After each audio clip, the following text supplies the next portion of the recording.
En direct du Salon de l'Agriculture. Cochonou, le saucisson au bon goût depuis 1971, vous présente Sud Radio, y a pas d'âge. Catherine Bully, David Arthur. Et bonjour à tous, il est midi et vous êtes sur Sud Radio en direct du Salon de l'Agriculture qui a démarré ce week-end sous quelques tensions. Nous connaissons aux réactions et aux promesses non tenues, mais nous allons essayer de comprendre tout ça avec nos invités, les revendications, les coups de gueule. Aujourd'hui, David, au sommaire. Eh bien, au sommaire, depuis le stand de la coopération agricole qui est dans le hall 4 et où nous vous attendons massivement, eh bien, écoutez, il n'y a pas d'âge pour soutenir les agriculteurs qui nous nourrissent avec Nicolas Chaban et Martial Darbon. Alors, Nicolas est le créateur de la marque C'est qui le patron, qui vend en grande distribution au prix juste des produits de qualité issus de l'agriculture française, et Martial est le co-initiateur mais du côté laitier. Il n'y a pas d'âge pour refuser par amour que mon enfant reprenne mon exploitation agricole. Et oui, parmi les thématiques fortes et très attendues de cette 60e édition du Salon de l'Agriculture, la loi d'orientation qui doit faciliter installation et transmission. On en parlera avec Sébastien Hérault, agriculteur, qui lui ne souhaite pas que sa fille reprenne son exploitation. Au moment où la SPA connaît des abandons sans précédent à cause de la hausse de 24% des frais quotidiens d'un animal de compagnie, eh bien écoutez, il n'y a pas d'âge pour réduire les dépenses afin d'avoir un animal domestique en pleine forme grâce au conseil de notre vétérinaire maison Laetitia Barlerin. Et nous découvrirons dans les allées du Salon de l'Agriculture les races de chiens et de chats préférées des Français. Et il n'y a pas d'âge pour relancer la filière agricole en prenant soin de sa peau et paraître plus jeune grâce aux nouvelles lignes de cosmétiques à base de fruits et légumes. Ce matin, on s'adresse aux grands groupes de cosmétiques pour qu'ils utilisent les bienfaits des fruits et légumes de nos agriculteurs plutôt que les plantes tropicales aux propriétés identiques. Sud Radio, y a pas d'âge. Mais il n'y a pas d'âge pour soutenir les agriculteurs qui nous nourrissent. Et au moment où Emmanuel Macron a enfin rencontré quelques agriculteurs dans une ambiance, disons-le, électrique, plutôt que de relayer les longs discours théoriques et lénifiants écrits par des énarques déconnectés, nous avons voulu connaître les situations réelles que vivent au quotidien les agriculteurs. De leur avenir dépend notre avenir, et de leur savoir-faire et de leur amour du terroir dépend notre santé. Alors pour apporter des réponses concrètes à ce chaos qui règne sur l'agriculture française, nous recevons aujourd'hui Nicolas Chaban, le créateur de la marque C'est qui le patron, et Martial Darbon, qui est le co-initiateur du côté des producteurs de lait. Bonjour à tous les deux. Marc, bonjour à vous deux. Bonjour. Bonjour. Alors, on va commencer. Concrètement, quand vous avez monté, Nicolas, cette marque en 2016, à combien était la brique de lait En magasin et surtout à combien l'exploitant laitier pouvait espérer vendre son litre de lait? On a la chance d'avoir Martial qui est producteur de lait. Il faut imaginer en 2016, nous consommateurs découvrant qu'en achetant une brique de lait, à l'autre bout des producteurs étaient dans une détresse totale.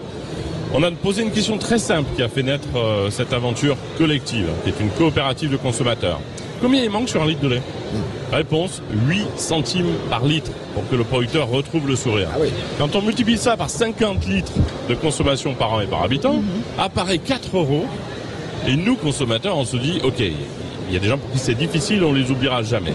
Mais ceux qui peuvent, 4 euros par an, 30 centimes par mois. Et voilà comment la vie de Martial et 80 familles dans la Bresse sont passées d'un néant très très difficile à une vie normale, dans le respect d'une juste rémunération. Enfin, tu en parleras mieux que... Alors Martial, concrètement, à l'époque, vous vendiez combien le litre de lait? Alors nous, c'était un peu particulier parce qu'on vendait à l'époque du lait à l'export. Voilà, les accords, la période était compliquée au niveau européen et donc le lait était mal vendu à 21 centimes. Donc il manquait pas 8 centimes, il en manquait une vingtaine. Oui. Hein, et donc forcément, c'était très très très compliqué. Donc on savait que la fin arriverait et que ça allait être proche. Donc on s'est retourné nous auprès des consommateurs, on a été voir les magasins, on a été voir les directeurs magasins, on s'est adressé à eux, on s'est adressé à leurs clients. Et c'est comme ça que j'ai croisé d'ailleurs Nicolas Chaban qui m'a posé une bonne question qui tue, c'est-à-dire combien il manque. Alors sur un litre de lait moyen français, il manque ça. Nous, il manquait énormément plus, mais bon voilà. En sachant, est-ce qu'on peut pas essayer d'impliquer les consommateurs dans cette démarche? Est-ce qu'on peut pas leur parler franchement? Combien il te faut? Et valide les chiffres à mesure. Un lait français, une vache qui pâture, un litre de lait non OGM, des congés qui sont payés, voilà, un salaire qui correspond à la valeur du travail.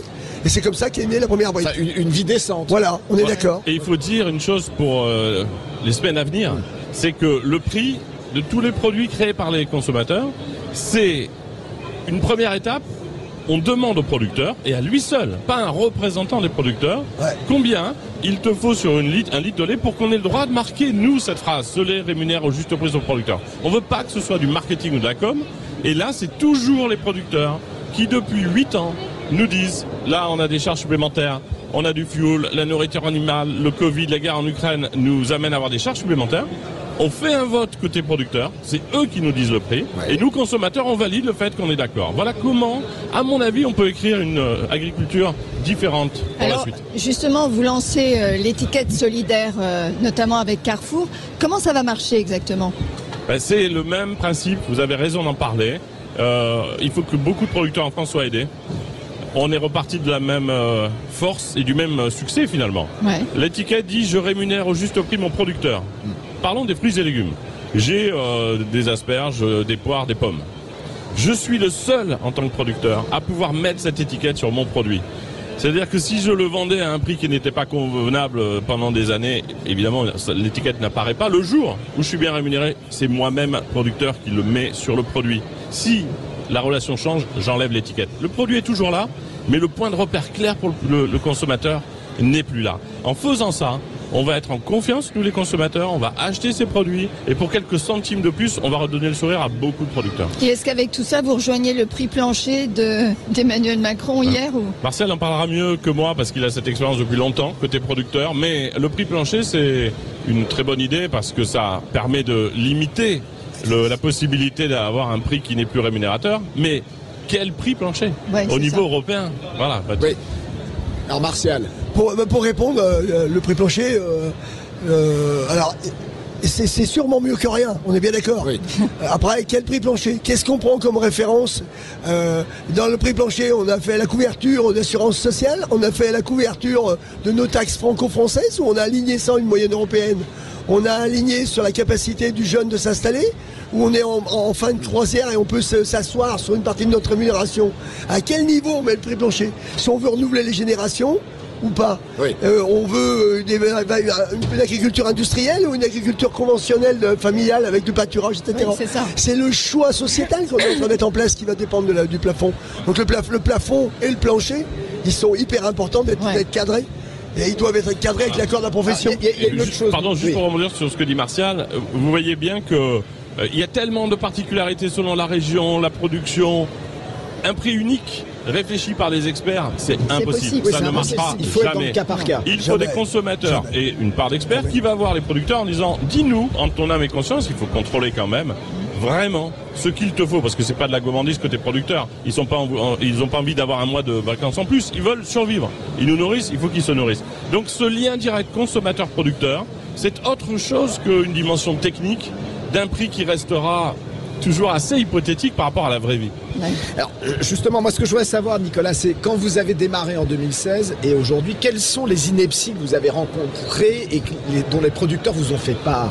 Alors nous, on a choisi de prendre un chemin qui ne nous faisait pas passer par ces inepties et ces bizarreries, puisque quand vous vous remettez, et mon Dieu si ça pouvait inspirer d'autres gens, dans une relation au consommateur, vous vous tournez vers Martial et les 80 familles qui étaient dans la Bresse.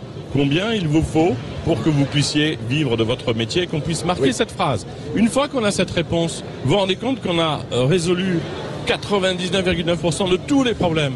C'est quand vous rentrez par un autre niveau que vous compliquez tout. Parce que vous allez, depuis 40 ans, réfléchir à un système pour aider pour finalement créer des produits où les consommateurs et les producteurs, depuis 40 ans, n'étaient pas dans les négociations. C'est les deux parties les plus importantes et elles ne se parlaient jamais.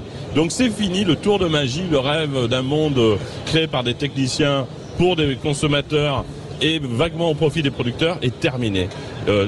Il faut qu'on réécrive quelque chose dans cette relation. Vous savez ce que c'est? La boussole et le moteur de C'est qui le patron, et on espère que ça sera le cas pour beaucoup de producteurs. C'est juste de la bienveillance et du bon sens. Et une relation d'homme à homme. Voilà, une relation directe. J'ai deux choses à rajouter.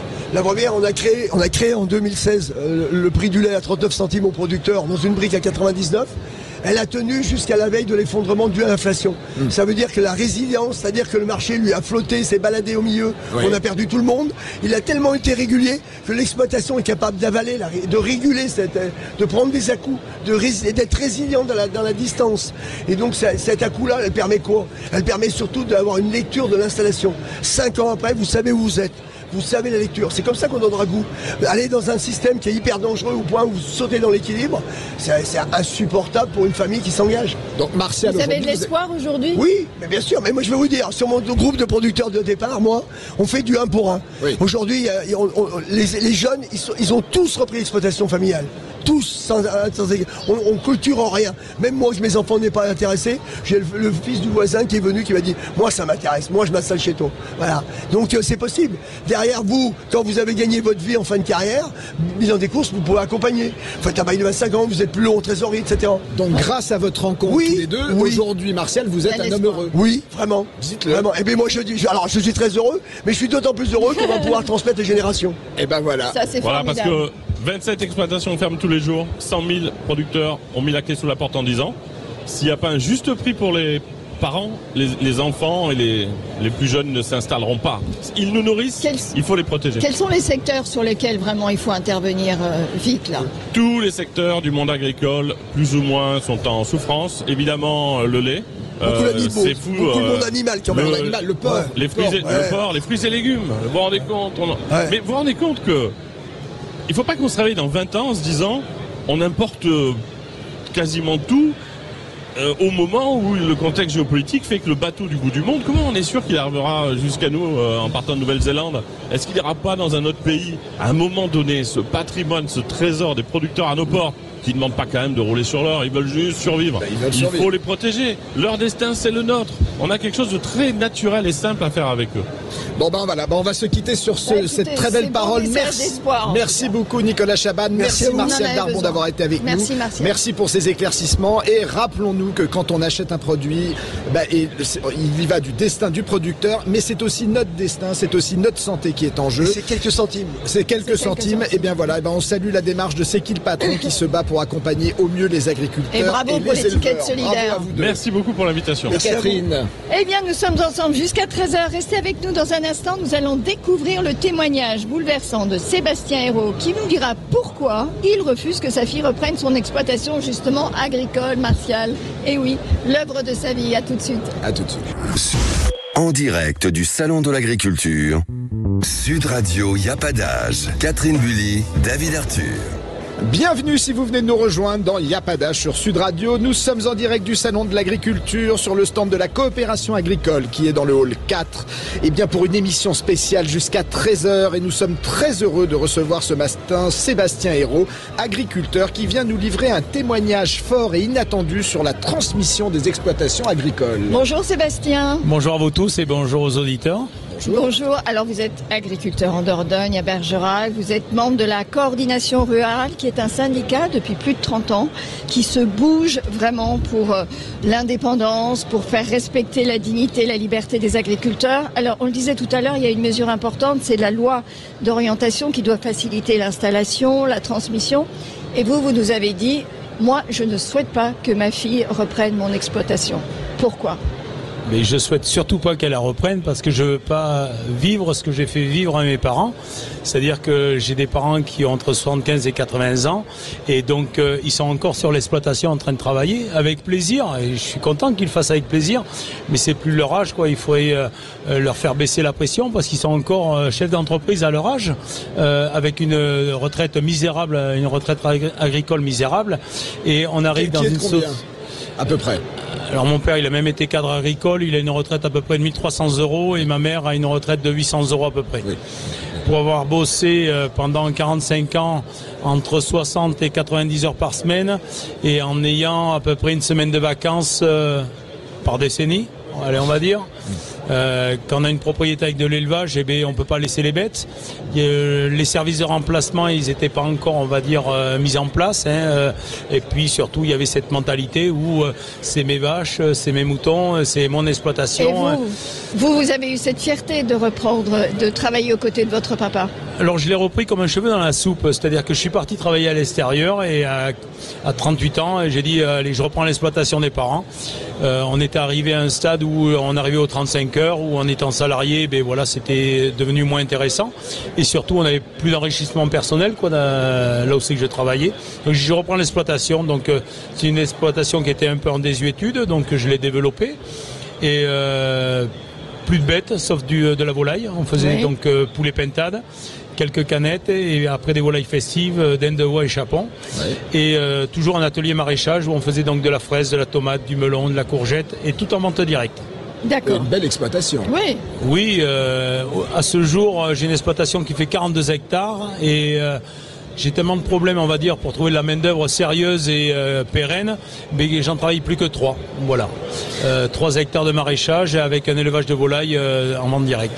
Alors justement, est-ce qu'aujourd'hui la pénibilité, les désillusions, les difficultés financières, ça a effacé pour vous finalement cette histoire, cette fierté générationnelle au point de refuser que votre fille reprenne l'exploitation? Un cultivateur, il est attaché, on va dire, à sa terre, à ses bâtiments, à l'historique de son exploitation, qui est souvent une exploitation familiale générationnelle, transmise générationnellement.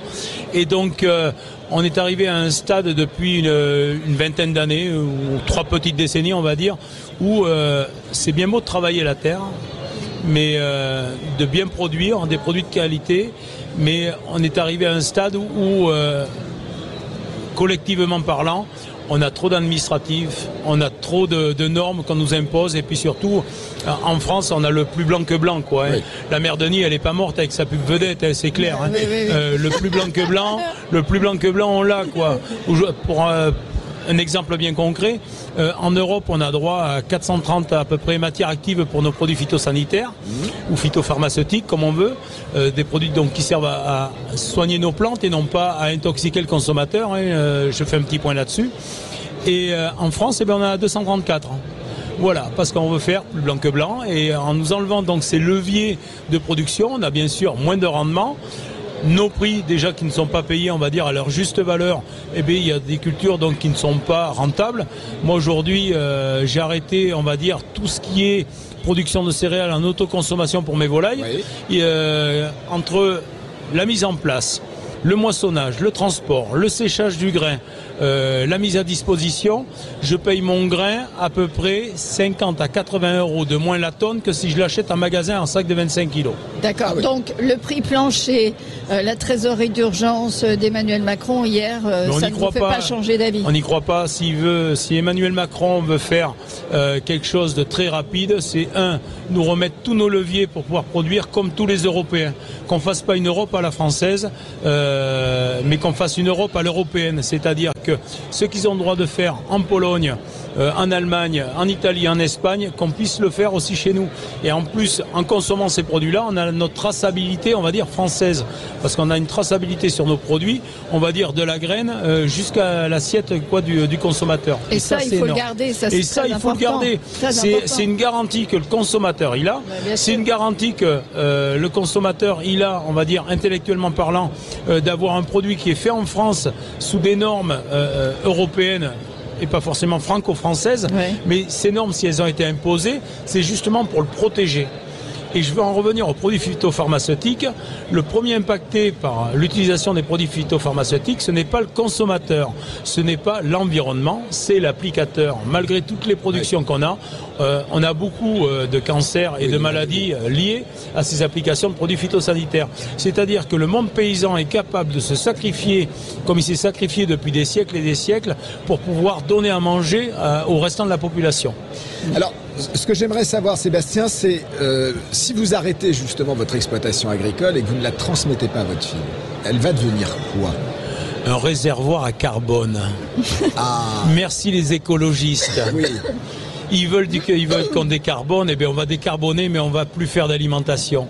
Et le jour où la population aura vraiment très faim, elle sera sûrement moins méprisante, notamment on va dire cette population urbaine qui ne comprend pas l'agriculture, qui ne connaît pas l'agriculture, mais qui veut gérer l'agriculture et les agriculteurs et les agricultrices. Laissez-nous faire, foutez-nous la paix, laissez-nous travailler. On est là, c'est pour produire et produire bien et comme il faut, des denrées de qualité qui sont là, on va dire, Je vais venir prendre un exemple.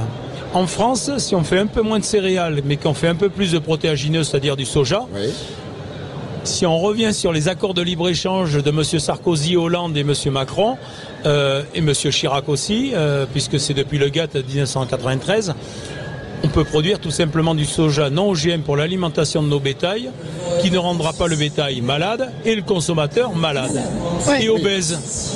Oui, parce qu'il faut le dire, il y a une répercussion sur la chaîne. Sur toute la Sur chaîne. la chaîne, bien sûr. Donc, notre santé dépend de votre savoir-faire. Il n'y a pas d'âge pour votre savoir-faire. Il n'y a pas d'âge pour notre savoir-faire. Et en plus, moi j'adore travailler avec mes parents pour la simple et bonne raison, c'est que mon père a des techniques culturelles, on va dire, à l'ancienne, hein, c'est-à-dire que la rotation des cultures, le respect du vivant, on va dire, dans le sol et du microbisme dans le sol, le respect de la plante et le respect de l'animal.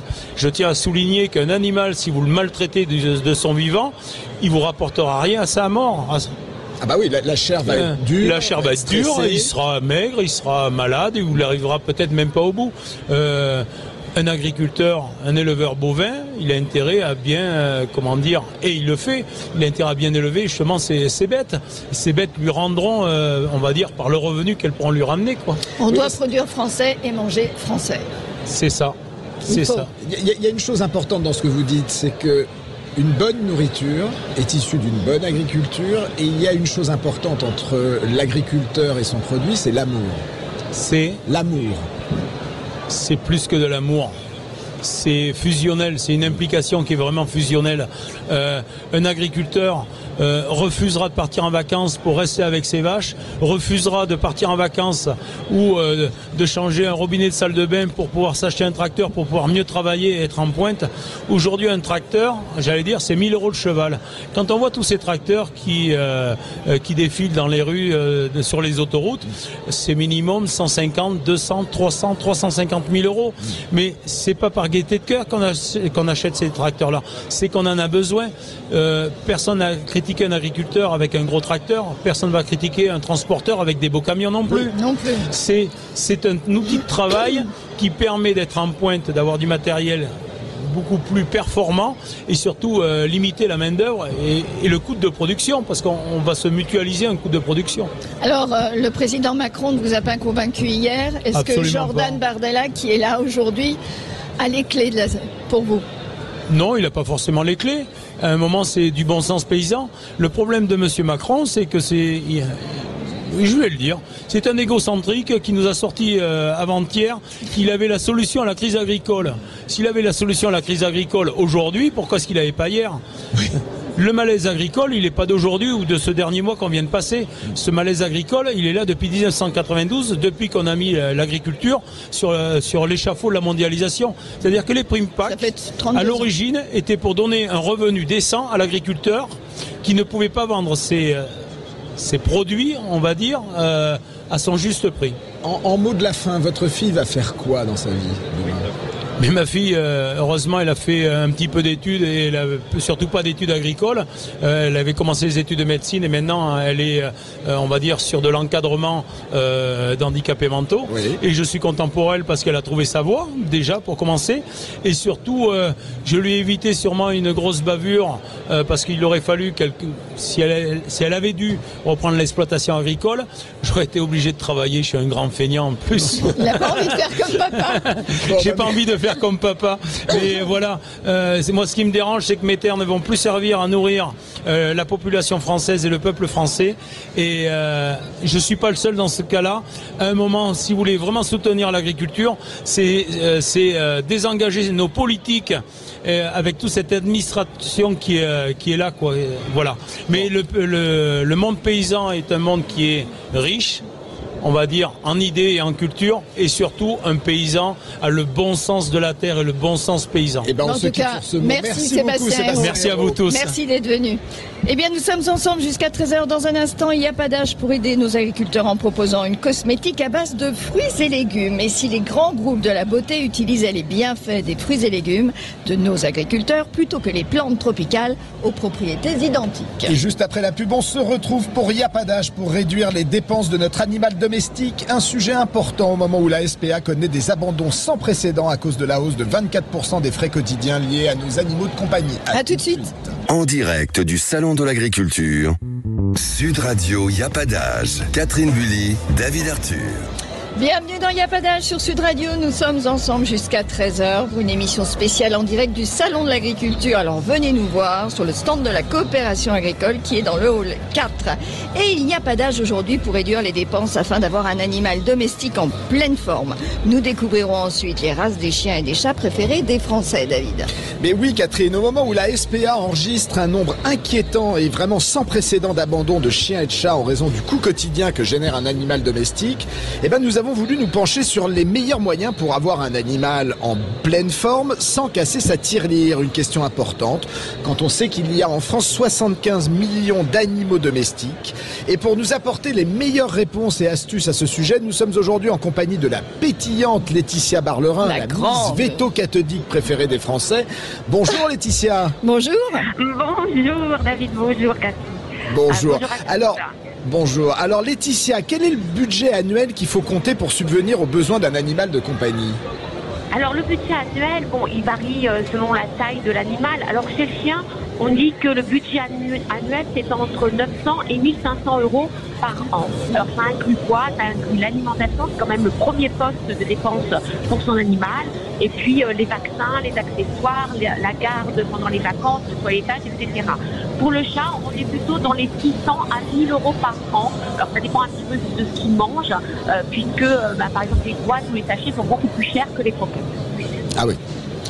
Mais alors au quotidien, quelles sont les dépenses sur lesquelles on peut faire des économies, Laetitia ? Justement l'alimentation, parce que l'alimentation est le premier poste de dépense, environ 80% du budget pour l'animal c'est l'alimentation. Alors si on fait un comparatif entre les différents aliments qu'on peut leur donner, on s'aperçoit que ce sont les croquettes qui sont les moins chères en tarif repas. Les jours, vous êtes dans les 1 à 2 euros par jour pour un chat, par exemple, de croquettes. Mais attention, il faut prendre de la qualité, bien entendu, pas du bas de gamme. Si on veut faire des économies sur l'alimentation, bien souvent on se dit on va regarder les étiquettes et puis on va prendre le moins cher. Non, parce que ça ne paye pas après. Si vous prenez du moins cher, si vous prenez des croquettes de bas de gamme, vous aurez plus tard des problèmes de santé qui vont, vous coûter cher. Donc il faut vraiment faire bien attention de ne pas rogner sur la qualité concernant l'alimentation. Et puis moi je dis souvent aussi, c'est la grande mode, vous savez, de tout faire soi-même, les vêtements, etc. Et si vous tricotez un manteau pour votre chien, si vous cousez, si vous êtes une couturière ou un couturier, faites des couffins, etc. pour lui. Vous pouvez aussi chiner dans les vitroniers. Dans les vitroniers, il y a beaucoup, vous savez, de caisses de transport, des bagues, etc. Et vous pouvez justement découvrir des accessoires pour très peu cher. Et puis enfin, moi j'aime bien aussi acheter des pâtissières en vrac. C'est de plus en plus à la mode dans les animaleries, plutôt que de les acheter dans des sachets. Vous arrivez avec votre seau, vous prenez la litière et ça vous coûte moins cher.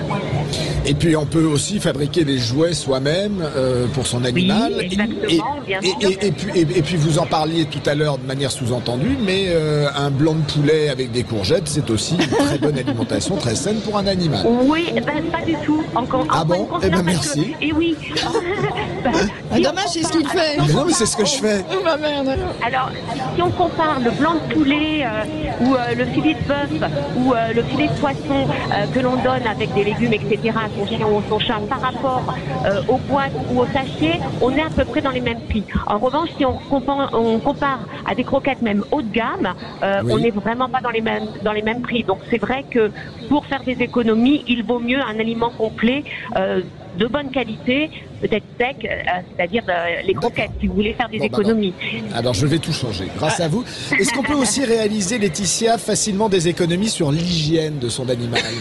Oui, tout à fait. Vous savez que de plus en plus d'animaleries proposent des libres-services de bains. Enfin, vous pouvez faire dans ces animaleries vous-même le shampoing, le séchage de votre chien, surtout si vous avez un Saint-Bernard et que vous ne pouvez pas le mettre dans le bac de douche que vous avez dans votre appartement. Et puis, moi, ce que j'aime bien aussi, c'est prendre tout ce qui est solide. Vous savez, shampoing solide, ça dure beaucoup plus longtemps qu'un shampoing liquide. Et puis, il y a une petite astuce aussi. Alors, dans certaines villes, vous avez des écoles de toilettage. Alors, c'est très bien parce que vous pouvez faire toiletter votre chien par des étudiants en toilettage qui le feront très bien puisqu'ils sont encadrés par des professeurs. Et ça vous coûte pas cher. Donc, c'est aussi un bon plan à savoir. Ah, c'est une très très bonne Alors, astuce. il y a des postes aussi qui coûtent assez cher, c'est le dressage, le comportement. Oui, c'est vrai. Alors, vous savez que certaines villes proposent des cours d'éducation gratuite. Donc, renseignez-vous auprès de votre ville pour voir si, justement, ils ont cette politique-là de l'insertion de l'animal en ville. Et puis, moi, je vois, il y a plein de tutos sur Internet qui vous expliquent l'éducation de base, comment lui apprendre assis, comment lui apprendre la marche en laisse, etc.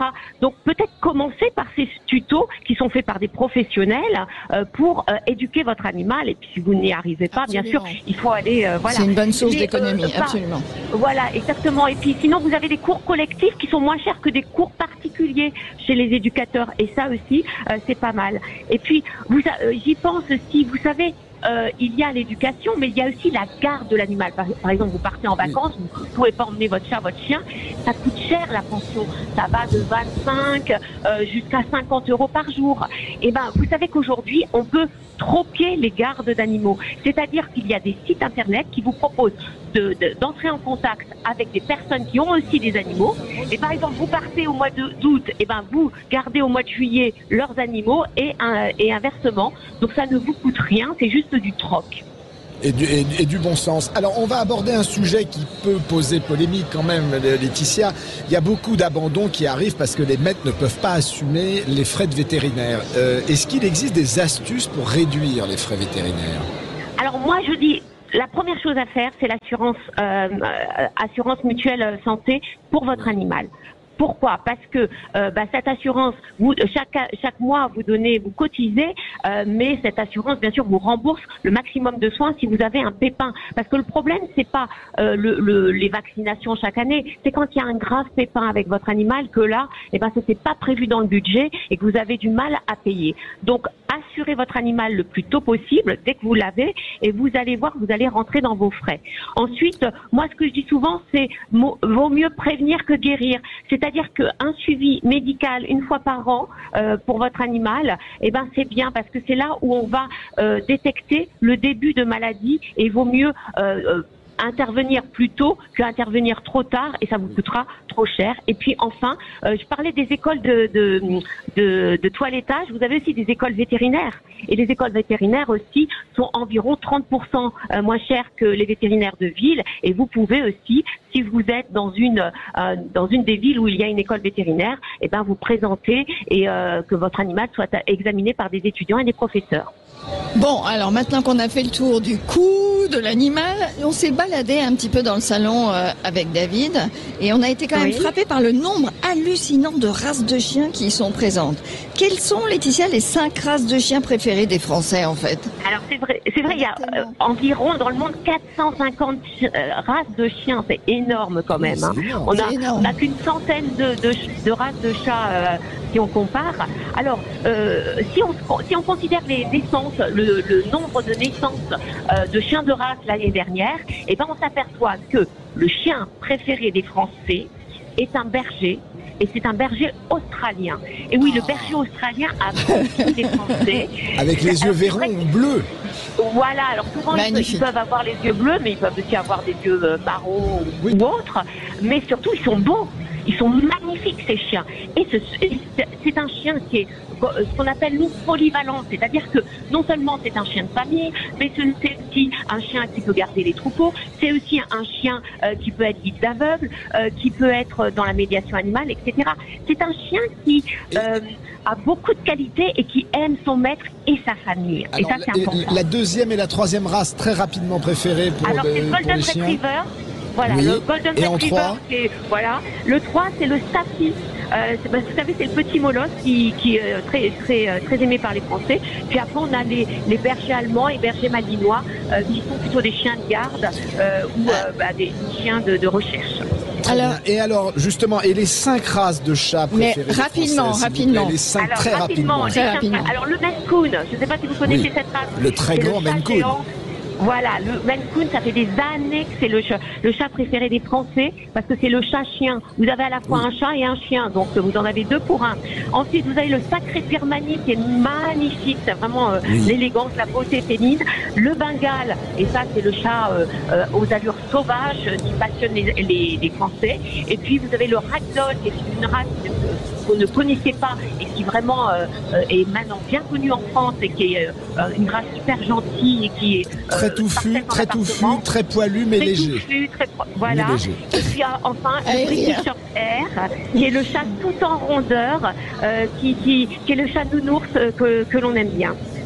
Alors, juste un petit mot avant la fin. Je crois que vous voulez alerter sur l'arrivée massive des chenilles processionnaires qui sont très dangereuses cette année. Oui, alors je peux en parler tout simplement parce que mon chien a touché des chenilles processionnaires et il a eu un quart de sa langue, pour vous dire. On l'a opéré hier.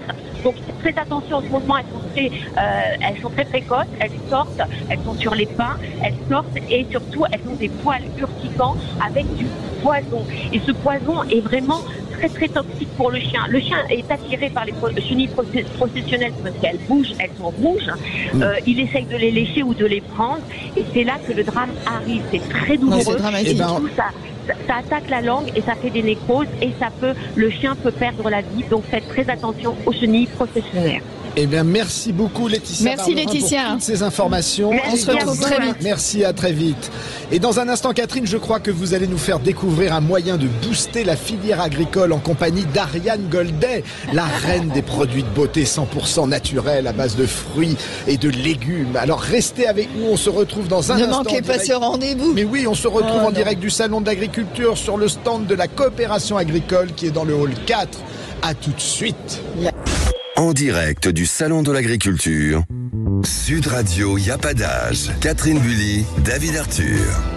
Bienvenue si vous venez de nous rejoindre et merci d'être avec nous dans Y a pas d'âge jusqu'à 13h sur Sud Radio. Nous sommes en direct du Salon de l'Agriculture dans une ambiance de fou sur le stand de la coopération agricole qui est dans le hall 4 et nous sommes en compagnie de la féerie maraîchère Ariane Goldet et qui va nous faire découvrir des nouvelles lignes de produits de beauté à base de fruits, de légumes, un excellent moyen pour booster la filière agricole et prendre soin de nous. Franchement, il n'y a pas de meilleur endroit pour trouver tout un ensemble de lignes de beauté naturelles que le Salon de l'Agriculture avec tous ces stands qui vous proposent des produits de beauté régionaux à base de fruits, de légumes. On a tous vu nos mères et nos grands-mères à un moment donné avec un masque à la fraise ou des concombres sur les yeux. Ça vous est jamais arrivé, vous n'avez pas essayé? Alors donc, Ariane, on a tous essayé ça, non? On a tous essayé et on a eu raison d'essayer. Parce qu'en fait, tous fruits et légumes sont pleins de vitamines, d'antioxydants et de minéraux pour renouveler, repulper et être en bonne santé pour notre peau. Voilà. Alors, à noter qu'on trouve ces substances dans la chair, mais aussi dans la peau, dans la pulpe, dans les graines, dans les pépins. C'est ça qui est très intéressant.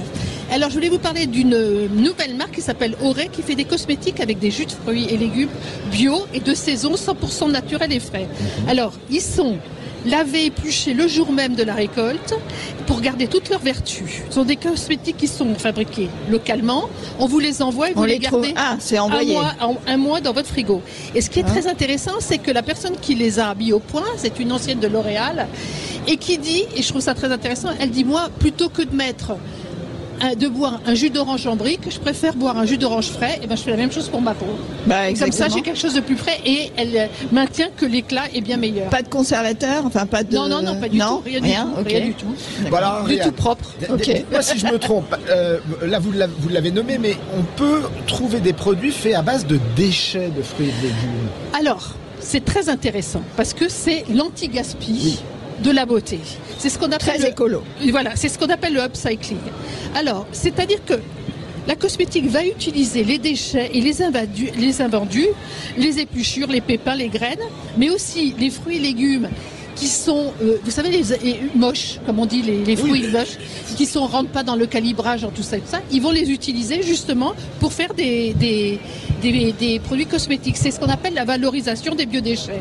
Et ces déchets ont les mêmes valeurs nutritionnelles et pour la peau qu'un très bien beau sûr. fruit. Et alors surtout, ce qui est très bien, c'est qu'ils vont être traités maintenant avec des solvants verts et des modes de production vertueux, si bien qu'ils sont plus propres et très naturels. Alors, je vous ai apporté, très amusant, un gel douche Coslis. Et en fait, il a dedans du chanvre upcyclé, c'est-à-dire que... Du chanvre. Waouh. Oui, non mais on enlève... C'est mais vous n'allez pas fumer la beauté. Non, vous inquiétez pas. Avec ça, non. En plus, vous voyez, en fait, ce sont des déchets du textile. Vous savez qu'on fait du textile à partir de chanvre. Voilà. Et donc, et autre chose qui est très intéressant, là, vous avez un gel douche absolument délicieux qui utilise de la châtaigne bio qui vient d'Ardèche, parce qu'en fait c'est des déchets qui viennent d'une usine de marron glacé. Il reste des déchets, ils s'occupent et voilà les déchets. Ils les reprennent. Et après c'est malin ça. Ça c'est malin. Alors vous avez un truc aussi, je suis venue avec mon liquide vaisselle ultra dégraissant. Alors c'est pas pour la peau, mais c'est pour ma vaisselle.